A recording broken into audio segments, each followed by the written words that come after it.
A major egg supplier must donate more than 2 million eggs to food banks across Texas.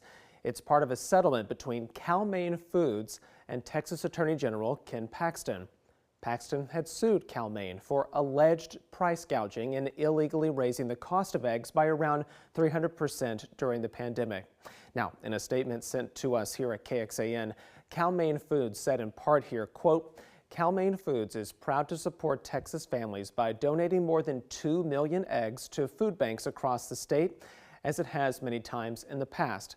The company went on to say, quote, Cal-Maine Foods has never engaged in price gouging and did not admit to any wrongdoing in the settlement of the case, which remains subject to court approval. Since 1957, we have strived to operate with honesty and integrity and will continue to do so going forward. Here to tell us more about the distribution that is potentially coming to Central Texas is Celia Cole. She is the CEO of Feeding Texas. That's the State Association of Food Banks. Celia, welcome to our show, and thanks for being with us today. Oh, thanks for inviting me to join you. So we talked about this settlement reached there. What can you tell us about the allocation of eggs and what that could do here in Central Texas? Sure. Well, it was very welcome news to hear about the over 2 million eggs that are going to be coming to Texas food banks. The Central Texas Food Bank serves over 90,000 families every week. And eggs are one of the most often requested items, and also one of the items that are hardest for us to keep in stock. They don't, they're not normally donated as part of food drives and things like that. So we're seeing a lot of families in need, struggling to make ends meet. And, eggs are just a great source of protein for us to be able to provide. Yeah, we have heard at least 5,000 dozen eggs will be sent to the Central Texas Food Bank specifically. So how far do you expect that to go for families here in our area? It is hard to say. Like I said, they're serving over 90,000 families a week. I think it's safe to say the eggs will fly off the shelves, given how popular they are and how important, they are as part of a good diet.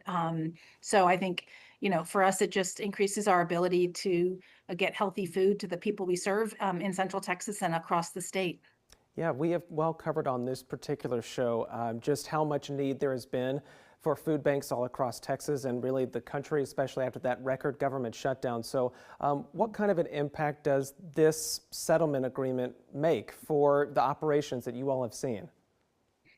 Well, it's, like I said, coming at a great time. 1 in 6 Texas households faces food insecurity, including 1 in 5 children. And what we've seen lately is a real increase in people seeking emergency food, with food prices remaining high and the price of a lot of things remaining high. So for us to be able to include eggs as part of the food we're able to distribute families is really wonderful news for us, because again, it is such a great source of protein and not something that is that donated to food banks on a regular basis. So it'll go a long way to helping us keep our pantry shelves stocked and helping low-income Texans put food on the table. All right, well, that is Celia Cole with Feeding Texas. Celia, we again appreciate you sharing this perspective, and hopefully this goes a long way for your families out there. Thanks again. Thanks.